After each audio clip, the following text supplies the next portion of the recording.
is Sister Estelle, and on behalf of Paraclete Press, welcome to this conversation with Carlen Maddux, Peter Roebblen, and Brent Bill on restoring yourself as a caregiver, a spiritual perspective. We are so grateful to be able to gather with all of you during this time of separation. A recording of today's presentation will be available later on our website to share with anyone who couldn't join us, and we'll also let you know how to get a copy of each of their books that they will be drawing from today. In the last 15 minutes of this hour, we will be taking questions from the audience. So please feel free to use the Q&A button located at the bottom of your screen where you can post questions or comments for the authors. I will also be posting some items and links of interest in the chat bar found at the bottom of your screen as well, if you'd like to take a moment to locate that. As you know, today our three gifted and warm-hearted authors, Carlen Maddux, Peter Roebblen, and Brent Bill, will be sharing from their heart the lessons that they've learned about caregiving in their own personal and unique spiritual journeys. We hope you find this restorative for the situation that you're in today. Carlen Maddux is a career journalist. For 26 years, he was an editor and owner of the Maddux Report, a business magazine covering the Tampa Bay region. He previously was a business writer for the nationally recognized St. Petersburg Times. He and his wife, Martha, raised their 3 children in St. Petersburg, Florida. Their story is one that's filled with spiritual breakthroughs, fears, failures, heartwarming encounters, and thought-provoking revelations. For over 30 years, Peter Roebblen has served as a pastor in 3 churches in Canada.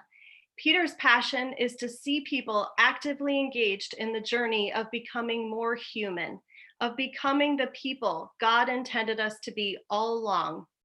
For the last 6 years, Peter has had the privilege of serving as the president of the Charis Foundation. The foundation's desire is to see all of God's creation move from suffering to flourishing. Peter is happily married and has 2 adult daughters. His story is about the possibility of experiencing new life in the face of death's certainty. Brent Bill is a writer, photographer, retreat leader, writing coach, and Quaker minister. He's written and co-written many books, as well as more than 100 short stories and nonfiction articles. He graduated from Wilmington College and the Earlham School of Religion. He and his wife live on Plowshares Farm, which is 50 acres of Indiana farmland that is being reclaimed for native hardwood forests and warm season prairie grasses. His story is what life and following Jesus is all about. Thank you so much, gentlemen, for taking the time to be with us today. Thank you. Thanks for having us. You bet. Now, I'd like to ask each of our authors to share with our audience today a bit about themselves and how they came to write their books that we are using as context today for this webinar. So Carlen, let's start with you. All right. Thank you very much, Sister Estelle. It's a pleasure to be with you today and to talk with you. Just to give you some background, in 1997, my wife, Martha, was diagnosed with early onset Alzheimer's. Martha had just turned 50. I was 52, and our 3 children were still in high school and college. When we got that news, our world didn't turn upside down. It imploded before us. We just didn't know what to do. We were shocked. We were scared. We didn't know where to turn. And so when we got home after getting the news on this, we had a long, long cry. And then Martha turned to me and flatly said, I don't want to tell a soul. I don't want to tell our children. I don't want to tell my parents. I don't want to tell my brothers. And I certainly don't want to tell any of my friends. And I was just sort of left with that, not knowing exactly what to do. But there was one person that Martha was certainly willing to talk with, and that was a good friend and retired Presbyterian minister who had married us back in the day and baptized a couple of our children. And so when I called Lacey, he came over immediately and we shared with him just the news that we had heard. without getting into detail in our conversation, he suggested to us, he says, I have a good friend in Kentucky, a sister Elaine, who is with the Sisters of Loretta community there. And she has about the best gift of discernment that I've ever come across. And I would encourage you to think about going to visit with her. I don't know what will come out of that visit, but I think it will be something meaningful for you if you do. So Martha and I talked about it after he left, and 3 weeks later, we'd called Sister Elaine, and 3 weeks later, we drove from Florida up to Kentucky to visit with her and had a wonderful week-long visit just with her and there in the community and being able to just relax and rest. And it was just a wonderful time. So when we left, Sister Elaine had given us some different insights that I will be talking about a little bit later, but it was just a wonderful kind of experience to be able to do that. And I guess I would just leave with you, wherever you are in your crisis, but certainly at the beginning of a crisis like this, it is very important to find a mentor, a confidant, a friend that you can get to and that you can share your feelings with, and you can just have feelings bounce back to you. I'm sort of a shy kind of guy at times, and that was not the first thing on my mind, but in hindsight, that was one of the best decisions that we made to invite Lacey Harwell over to us, who would then introduced us to his friend, Sister Elaine. Wow, that's wonderful. I remember that story from your book, Carlen. That was a great story. And then it continues, that story continues throughout the rest of the journey. Yes. Yeah. Thank you so much. And Peter, can you tell our viewers a bit about yourself and how you came to write Mercy, Life in the Season of Dying? Yeah, sure. Thank you. Hi, everyone. Really good to be with you all today. I'm coming to you from Oakville, Ontario, Canada, which is about 30 or 40 minutes outside of the big city of Toronto. My wife, Sharon, regularly reminds me that I am a lucky man to be married to her. And she's right. We're coming up to our 42nd wedding anniversary this summer. We have 2 lovely adult daughters who are well launched and living reasonably close by, so that we get to see them fairly often, not so much lately in this COVID environment. Yeah. Although I started out my career as a professional forester, yeah, that's right, a forester, God slowly and persistently began to bend my heart towards pastoral ministry. And it was in that pastoral calling and context that I began to encounter death and dying in a way that I wasn't prepared for. When I became a pastor, no one warned me about all the dying. I wasn't prepared to watch so many people die. No one told me about the painful journey of coming alongside of these men and women, young and old, in their season of dying, and that I would become friends with them. And I began to love them. And they all died. There was a particular decade when the deaths just came in waves, year after year, and funeral after funeral. And I felt like I barely had enough time to get my head above water and catch my breath before the next wave began to crash against me. And so I spent weeks, months, and sometimes even years walking with these dear friends, helping them to grieve. And I encouraged them to acknowledge their losses. I encouraged them to cry.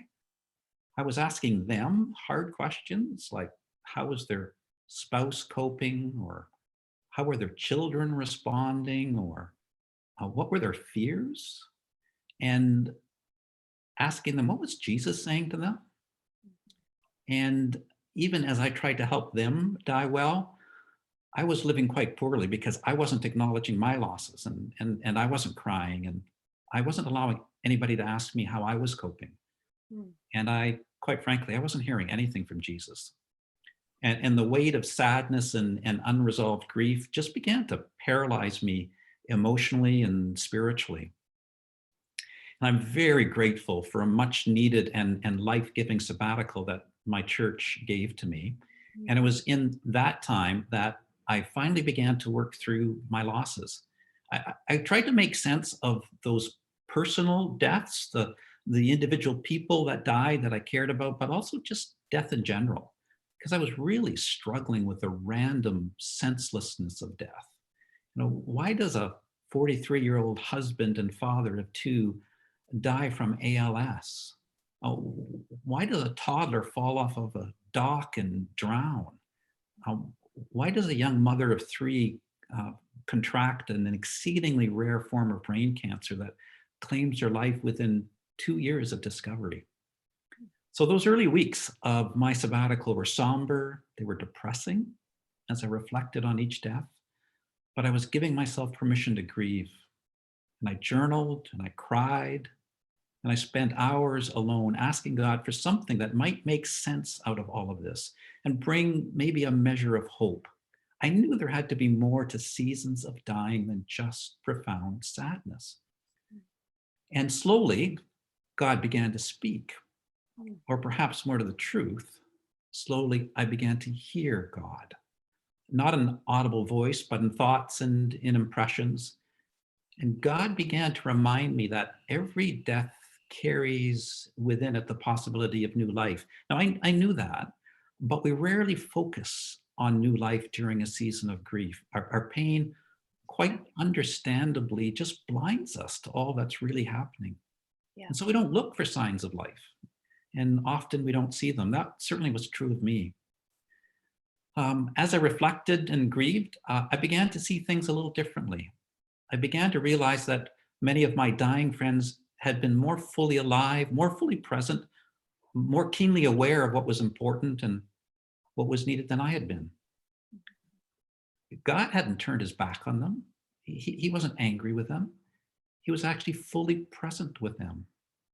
And I began to remember the times of peace and joy and gratitude and deep contentment that had been experienced by these dying friends of mine.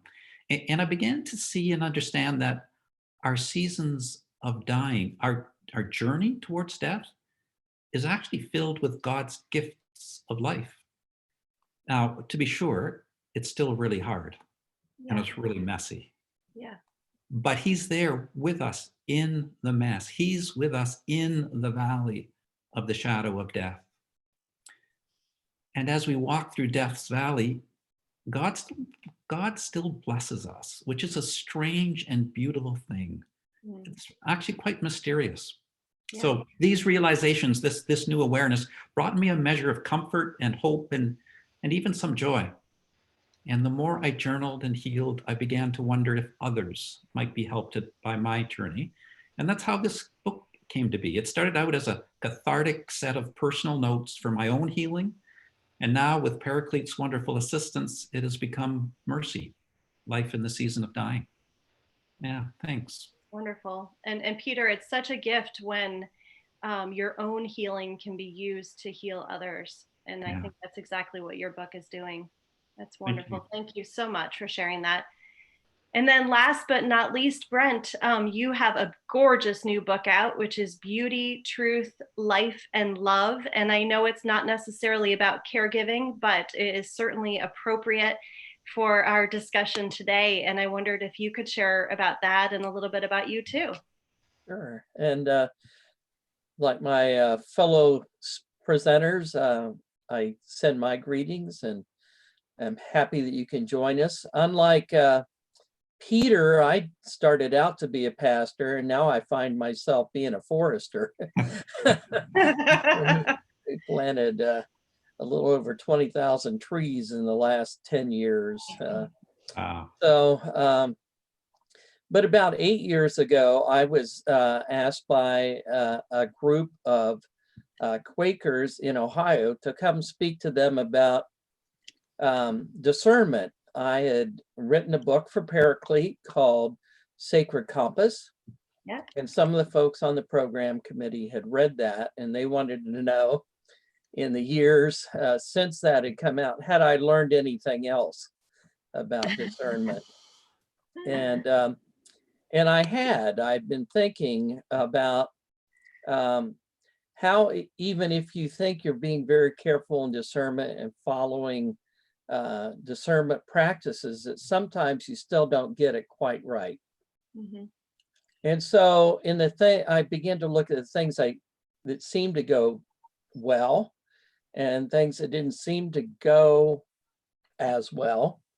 And were there common ingredients or ingredients that were missing? And the four ingredients in everything that went well seemed to be to me to be those things that make up the title of my book, Beauty, Truth, Life, and Love, that they were all there in every action, every relationship, every vocational choice in some degree, Mhm. not like 25% love or 10% this but that they were all present. And in the things that hadn't gone so well, that one or more of those was missing. Mhm. And so realizing that what was mine to do had to have all those four things present.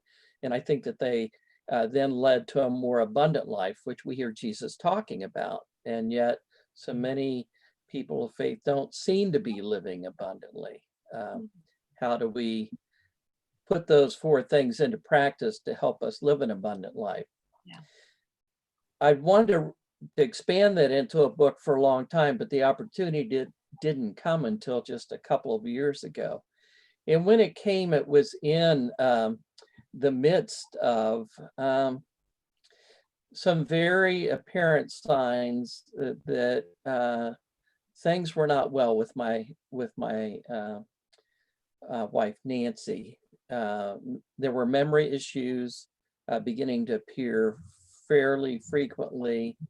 Nancy is, and always has been her entire life, doctor averse. She's fine for other people to go, but she didn't go to physicians and distrusted them. Mm. And so we couldn't even get anything checked. But I kept writing this book in the midst of these things happening. And then just 8 weeks ago, she had a stroke. And so we had to go to the emergency room. And in that, of course, with CAT scans and MRIs, a number of things were revealed, including that she had an earlier stroke sometime in the last 5 years, and that she also had vascular dementia, which was the explanations for her memory loss, and then some of her loss of physical abilities as well. But over the past 3 years, I've been doing a fair amount of caregiving. Now it is accelerated. Yeah. But it certainly has helped me think about how the four things, beauty, truth, life, and love, do need to play into our restoration of our souls as caregivers. Yes. That's great. Thank you so much, Brent. So now on to our subject, which is restoring yourself as a caregiver, a spiritual perspective. I wanted to ask Carlen first. Carlen, in your book, A Path Revealed, which I have a copy right here, you describe your wife, Martha, as passionate and confident, a civic leader who loved to dance and play tennis, amongst many other things. What did you initially do to try and break out of the fear and anxiety that descended on you when your life was suddenly changed by illness? And I was wondering what advice you can offer to someone who's facing the same situation. Well, and the only thing I can do is share from our experience, and then whoever's listening can translate that into their own experience, Sister Steph. One of the first things that I did do, and this was not because of any spiritual reasons, I did start keeping a journal. I had so much information coming at me from so many different directions, the medical, the fear, and whatever else, that it was just important for me to keep it there so I can refer back to it. And I kept that journal for 10 years and just closed it down after 17 volumes of it.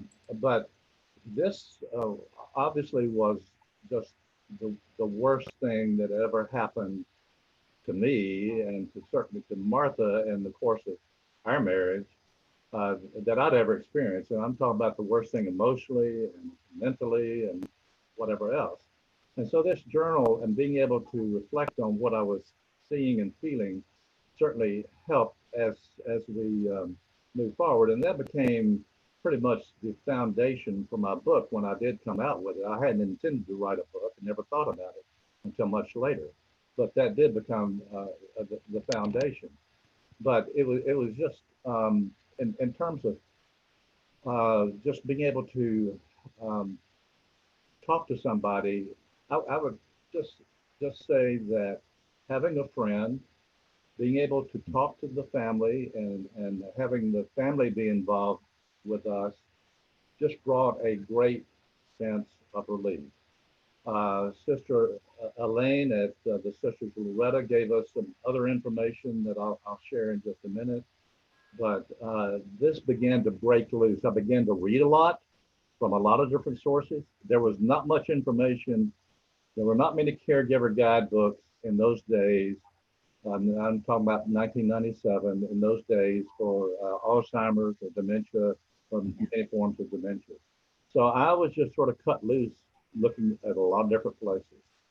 And I do know I was getting into some spiritual writings like from Thomas Merton and others of that ilk, which was very beneficial to me at that time. That's great. That's great. Thank you. Thank you, Carlen. And Peter, you're next. In your book and experiences, I should say, look at the possibility of life in the face of death certainty. In light of hopeful living, what are the rhythms and habits that can help sustain us through the challenges of caregiving? And what are the rhythms and habits that you find restorative today? Yeah, a couple thoughts on that. There's a book by James K.A. Smith called You Are What You Love. And I found that to be somewhat helpful. And the idea is the things that you do regularly are the things that are going to shape you and form you and cause you to live in a certain way. So if you go to the shopping mall every weekend, that's going to have an impact on your soul, on your spirit, on how you think about the world. So paying attention to our holy habits, even really simple ones, I think is really helpful. It's profound. It grounds us in the midst of the challenging seasons that we might find ourselves in, and it restores us. So for me, it was simple things like reading God's word and spending time in prayer every morning. And that, like, there's nothing sensational about that. There's nothing surprising there, but the cumulative impact of spending each morning in reading God's word, each morning in a posture of prayer, was very helpful to ground me as I was trying to give care to those that were dying.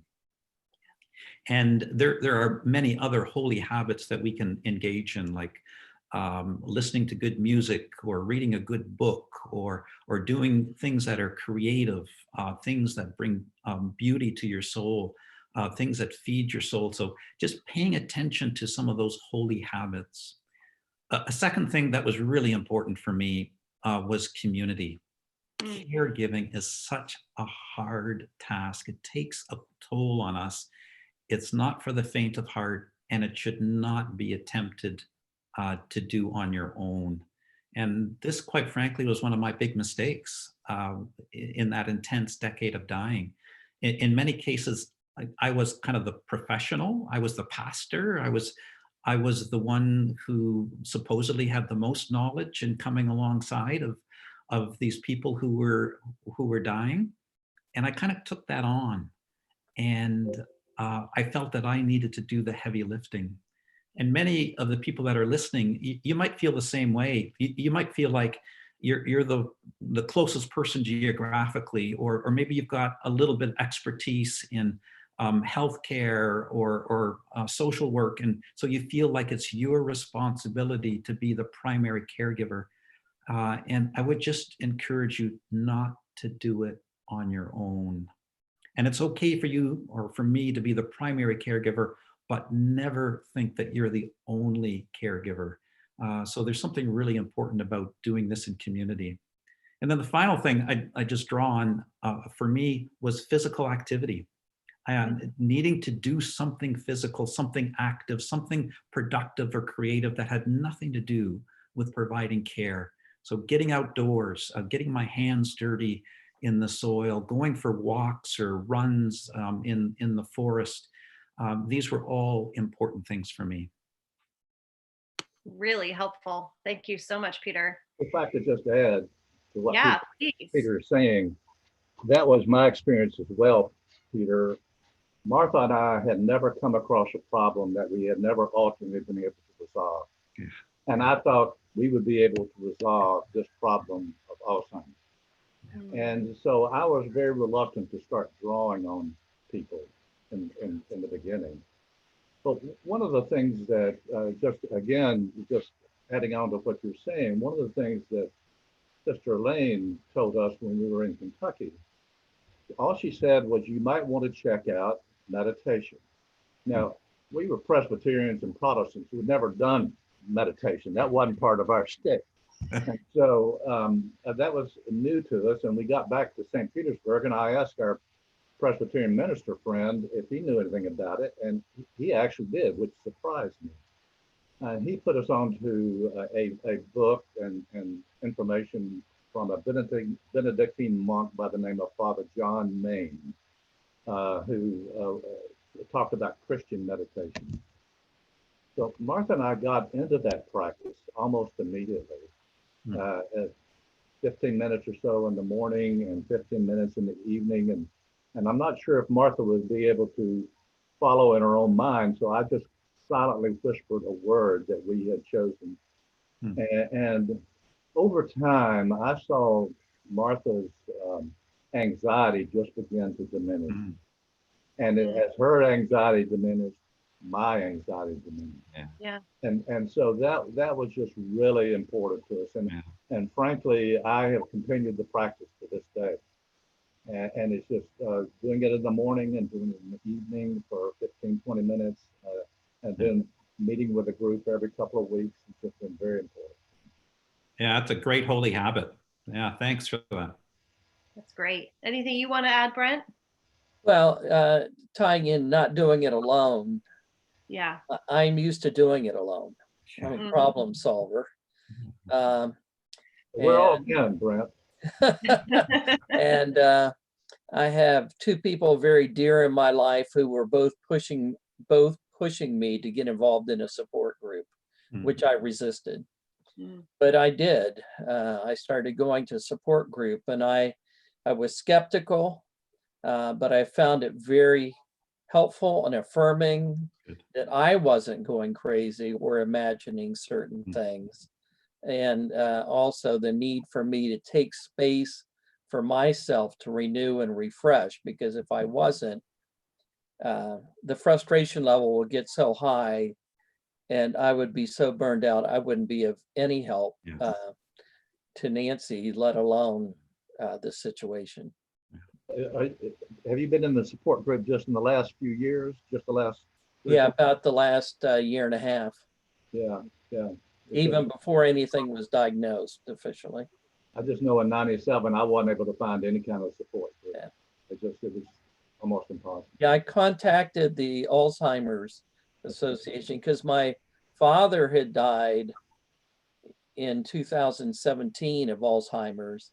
My mother died in 2017 of Lewy body dementia. We had already been through loss with my siblings, and I had already been through this with our parents, and so we saw lots of signs, and so yeah, I contacted Alzheimer's Association right away, and that there was a group that met at the Lutheran Church not far from me.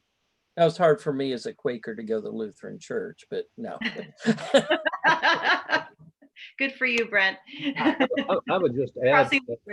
I would just add to that there, since Martha died 6 years ago, and I've been doing a blog and whatever else, And I'm just finding out there are just a tremendous number of resources out there today Mhm. for folks dealing with dementia, and just really encourage you to do the Alzheimer's Association, another group called Us Against Alzheimer's. There's just a lot of support there. Yeah, that's great. Thank you. Brent, this is a little bit from your new book, but this gorgeous new book. In Ecclesiastes 3, we read, "He has made everything beautiful in its time." Have you experienced God making everything, including caregiving, beautiful in its time? And if so, how did you recognize that? And I also want to know what opens our spiritual eyes to that divine reality.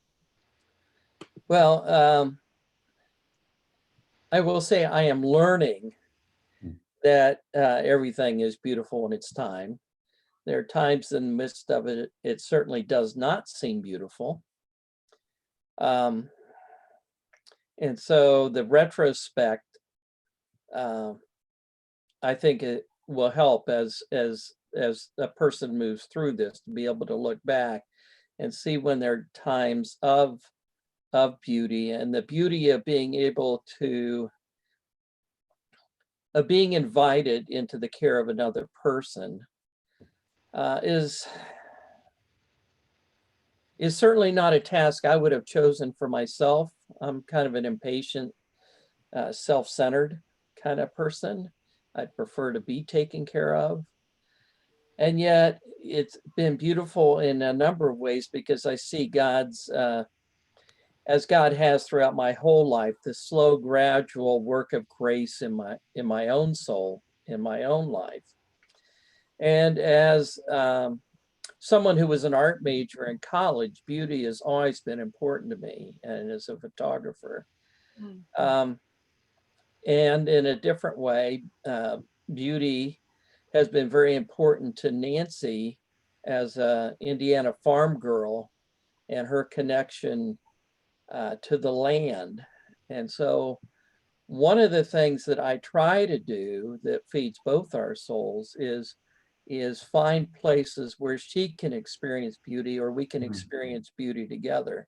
Nice. One of our rituals, for example, because the reason have been changing our land back into more of a nature preserve, and it is now a registered wildlife forest in Indiana, was stewardship of the earth, and feeling that connection with the holy, that God would want us to do this, or that we were granted caretaking of this piece of property. How could we sustain it and make it better? And so we worked together, and all the time we walked in the woods and the prairie. And in fact, about 4 days before Nancy's stroke, that was one of the last things we did together was walk in the woods.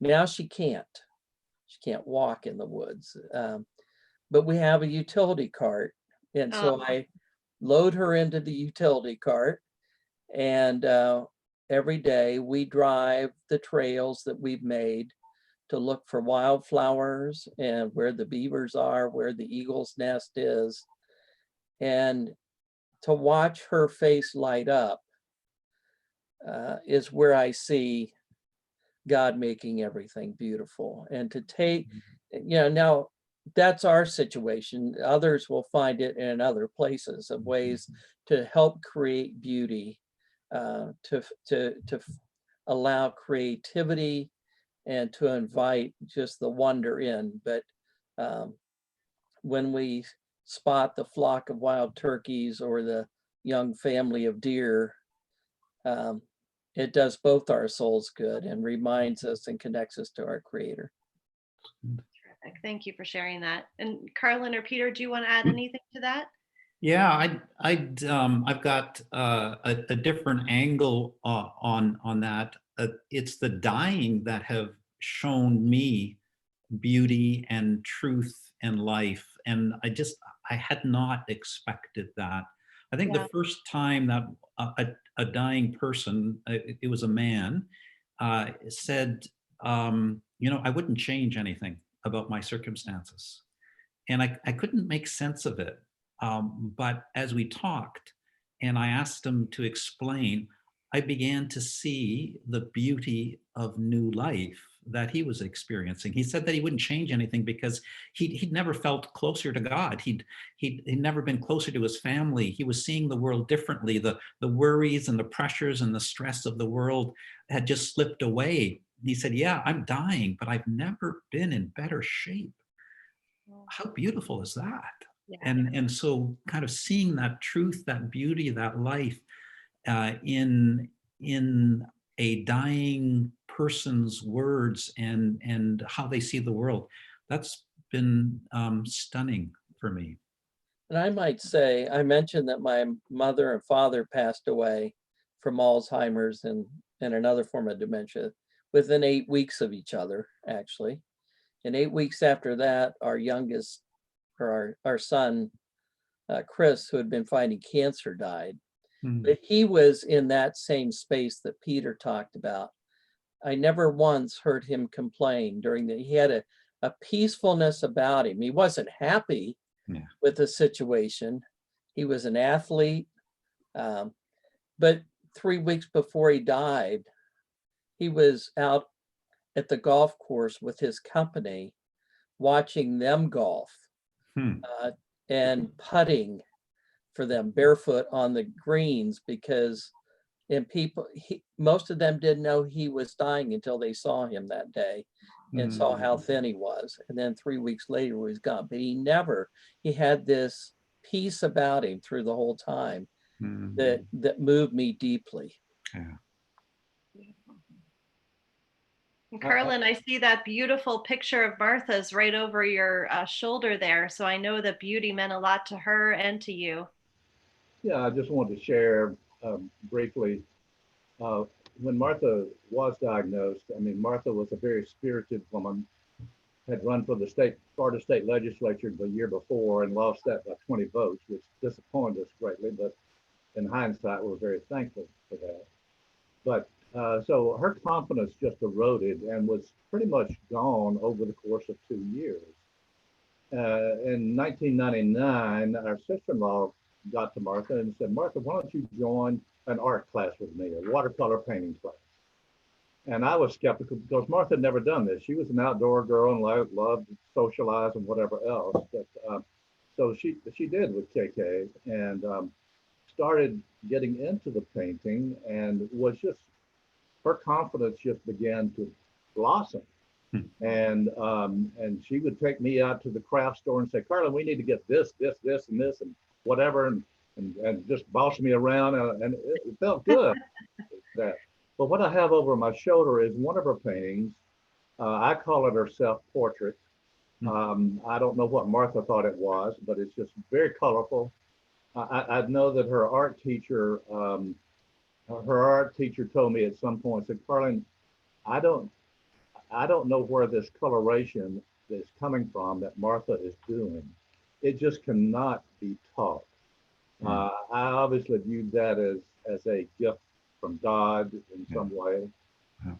But this time, and it was a very beautiful time for us, lasted about 2 to 3 years, and then it just passed. But it was just a very important segment in our 17-year odyssey. That's awesome. That is so amazing. Now, this is for a question for any of the three of you.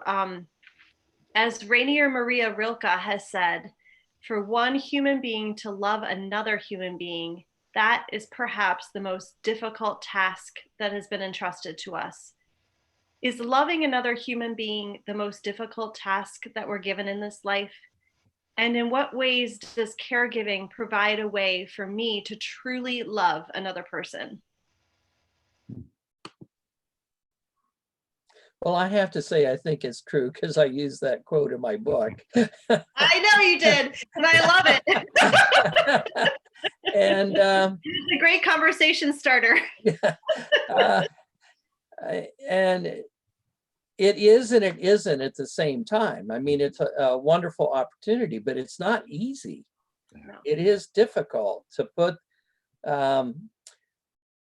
aside our notions of what love is in some ways, that's warm and fuzzy and feeling, to helping somebody get up on their walker, get from the walker to the helper toilet, to set up the shower, and to, those are hard things that we're in our society, especially. And so it is this opportunity to continue to love, and especially at times when that person is in denial that anything's wrong. As I said, Nancy was not accepting that anything was wrong. And in fact, once we really got into it in the early stages, and we had one of our few arguments in our life, she admitted that she knew things were not right, but she didn't like how people were starting to treat her. And she wanted to be treated as herself, as fully human. And the diminishment that she saw and the way people were acting about that diminishment pained her deeply. And so to learn to live with her in a way that was helpful and loving has taught me new ways of loving, especially eliminating my need to always have to be right. That's awesome. Wow.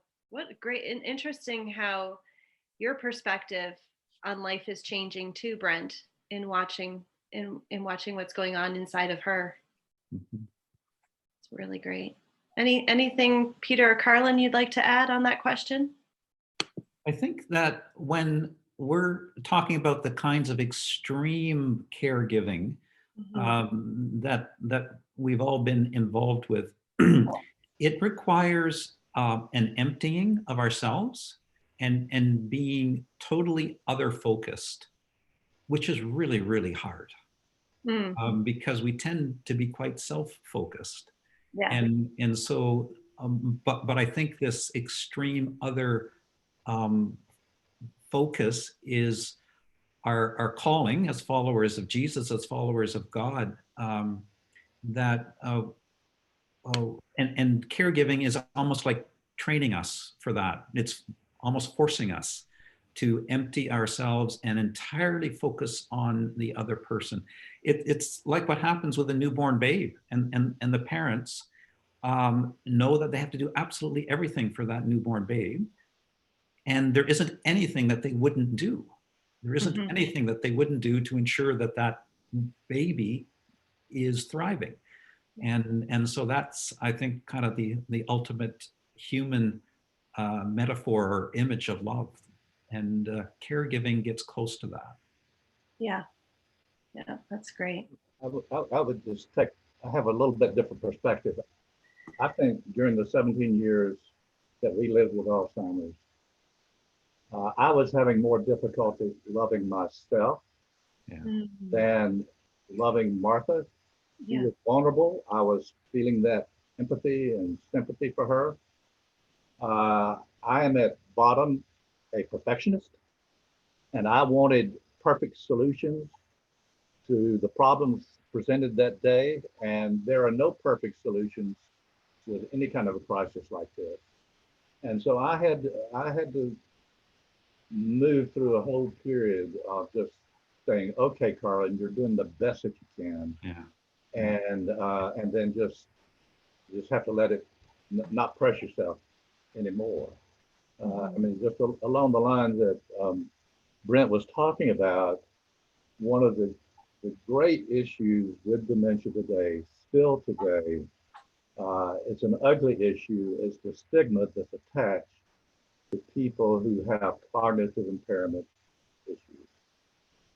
And it's people are not mean, they just start pulling away. They don't know how to respond to somebody with a cognitive impairment. And it was just a hard process for me. I had to learn how to step into Martha's world to understand what she was saying and trying to convey to me because she couldn't talk at that time. And I just had to get inside her feelings. And that was not a one-off kind of a thing. It was certainly a process. But it's just very important to understand that once I got inside, I began to understand that Martha is still here. She is still a person. She still has feelings and needs. And I had not been doing a good job of adequately kind of addressing those for a while. But again, it was just a movement through the 17 years. Mm-hmm. That's awesome. Thank you so much. We do have some questions for the audience, and I definitely want to make sure I get to those, but I just wanted to ask one more question to all of you. Now, in the midst of this pandemic, many of our loved ones are living in isolation, loneliness, and fear, and we really feel the pain of not being able to be present to them, not having this human touch, and not being there to share in their joys and sorrow. What have your own experiences taught you that would enable you to transcend this present reality and offer hope to those in this situation?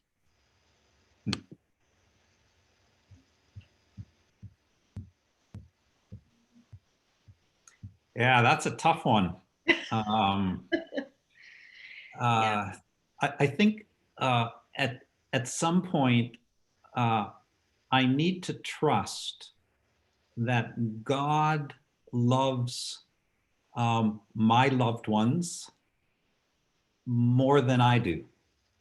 Yeah. And that he is going to find a creative way of speaking that love and that comfort and that grace and that mercy to them, even if I can't. So there's an element of trust and faith there for me. And maybe the other thing that I'd say is to get creative. Yeah, there's a pandemic. Yeah, there are good laws in place and social distancing, and yeah, you should probably obey those laws. But there's might be creative ways of still passing on that love and that care. Yeah, so reimagine how that might happen. Okay. I know my sisters and I still get together with Zoom. Something none of us had used, but to get together and we quickly run out of time telling the stories that we tell all the time, every time we get together in our family, about when Brent did this or Julie did that, or remember when Dad cut the door off the wrong end of the door, and he was such a perfectionist, and all these things. But there, as Peter said, there are creative ways to still do that. Plus, I think one of the things with the stress is we also have to remember to take time to nurture our souls, because otherwise that can haunt us, all the things we can't do. And so to step back and take care of ourselves and remember who it is that we ultimately trust in. And it's not the Center for Disease Controls or the politicians in Ottawa or Washington or wherever. It is in the great lover of our souls, who is eternal and will always be wrapping us in that love. Amen. Amen. The sense of isolation and loneliness really echoes with me, particularly early on during our odyssey. And one of the things that I learned, and I think meditation really helped me do this, was learn there's just a big difference between being lonely and being in solitude, where you just are able to get outside of your own self and feel that you're part of a bigger world, even though you are isolated. I mean, when we had friends pull back and whatever else, that was a very lonely kind of feeling. Yeah. But we did get through that transition, and this, I sense it's something, it just echoes very similar with me in this time. Thank you. Thank you. We have some really good questions from the audience. The first one is from Carolyn Nickerson, and it's for you, Brent. She said, could Brent give one or two examples of occasions when beauty, truth, life, or love were missing in a discernment? Yeah, it'd probably be hard to do in a very short time, but there were certainly,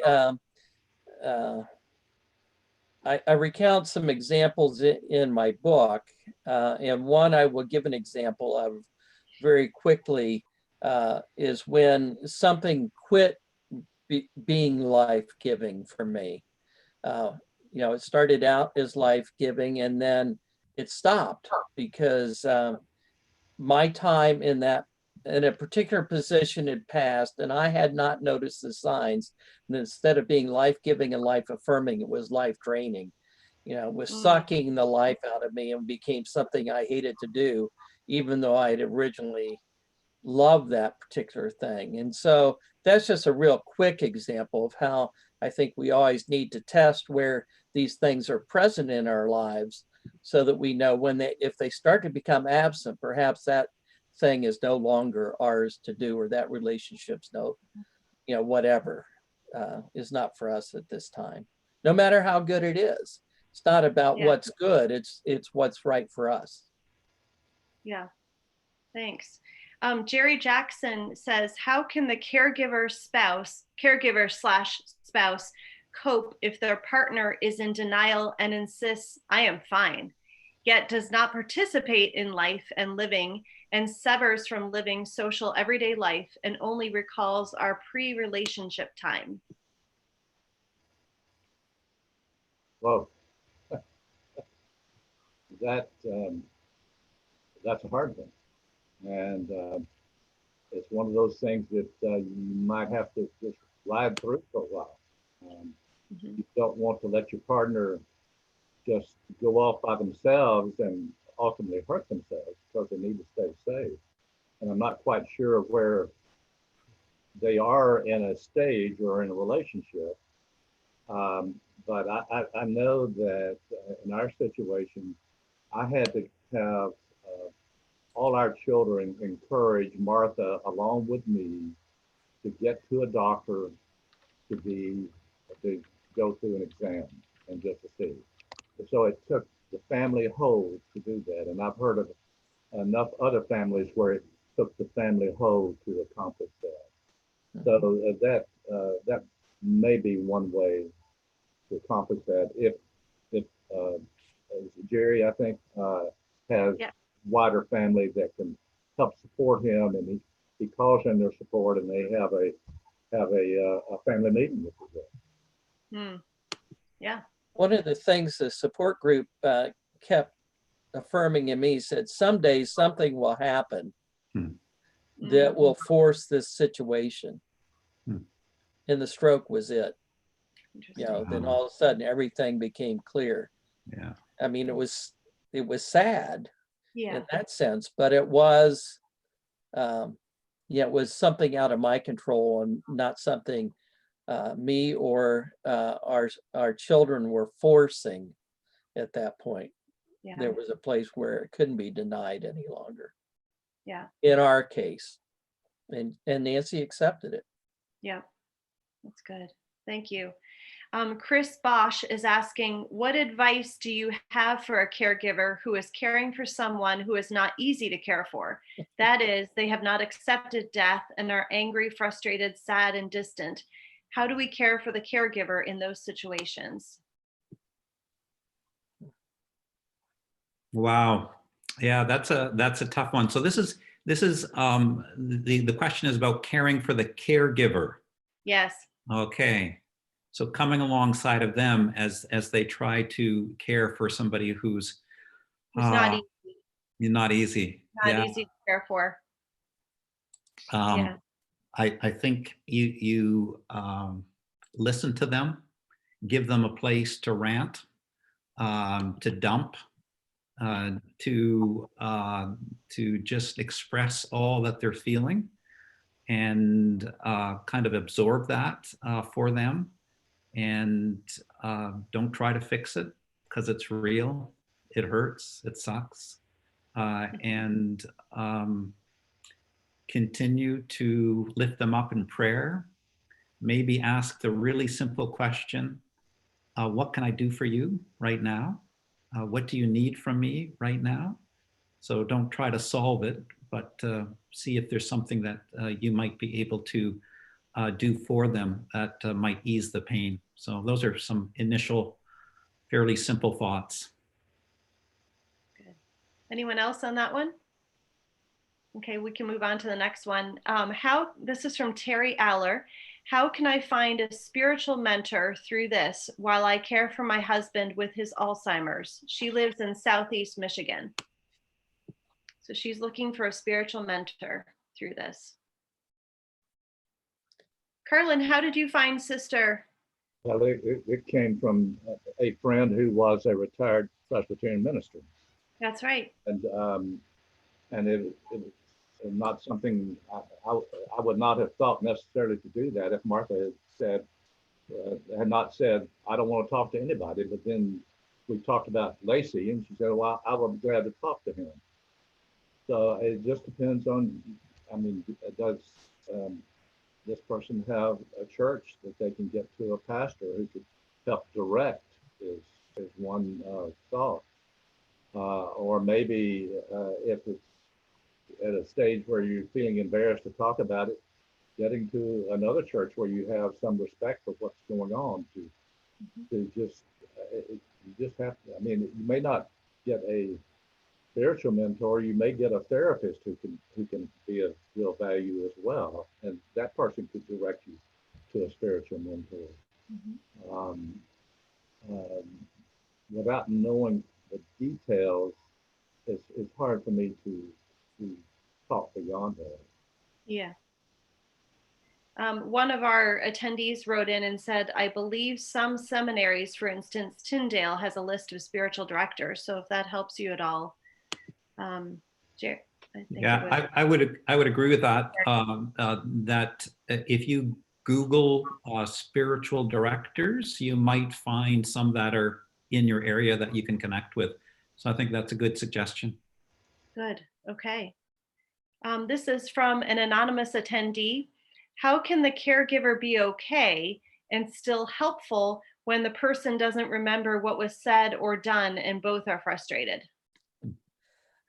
That was one of my greatest frustrations. I mean, that's how sort of everything started was, well, you never told me that,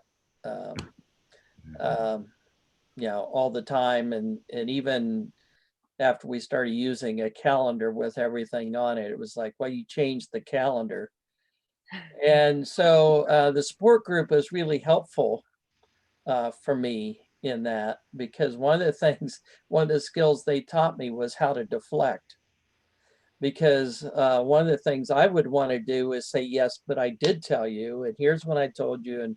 And then it just, that didn't help. So it was like having attention deficit disorder in a way in our relationship. I go, oh, look, a deer, because we live out here, and a deer walked by. And so then all of a sudden that conversation had moved on.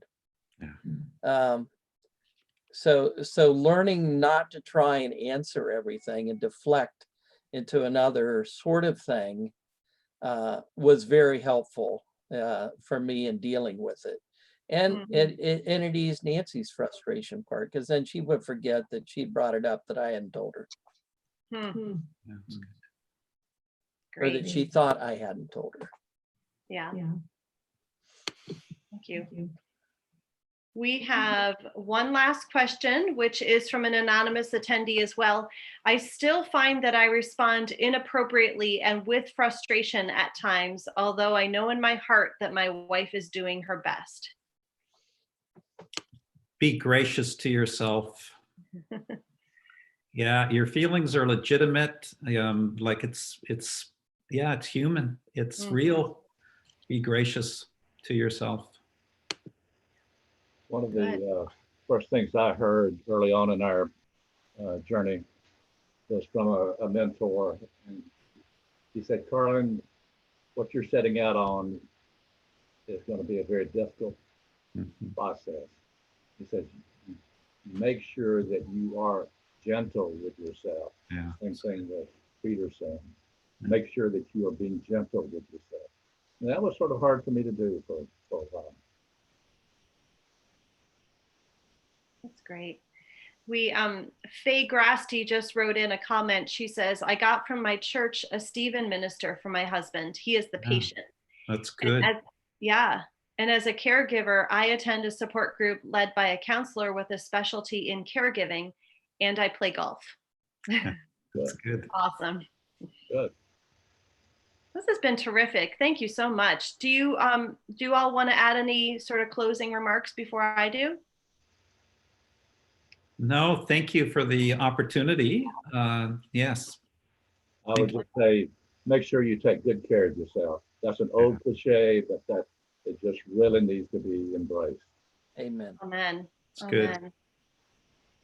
Well, it was just so wonderful to hear from each of you, and thank you for sharing from your hearts today, and thank you to everyone who joined us. Their books that they shared about today, the first one is A Path Revealed, How Hope, Love, and Joy Found Us Deep in a Maze Called Alzheimer's. That's the one that's up there right now. Then Mercy, Life in the Season of Dying by Peter Roebblen, and Beauty, Truth, Life, and Love by Brent Bill. These can be purchased on our website, paracletepress.com, at 20% off today, and you just use the coupon code caregiving. And free shipping is available this month on orders over $45. So that discount, the 20% discount, will remain up until the end of May, and just put in the coupon code caregiving. Please consider gifting their books to friends and family. Your generosity will help support Carlen, Peter, and Brent, as well as Paraclete Press in our ongoing work in providing free webinars such as this at this time. We hope you enjoyed this talk as much as we did. Our prayers are with all of you for health and safety, and we hope you will join us for more of these times together with our authors. Our calendar of Zoom events is available on our website, paracletepress.com. God bless you all. And thank you so much, gentlemen. It's great to be with you. Thank you. Thank you so much.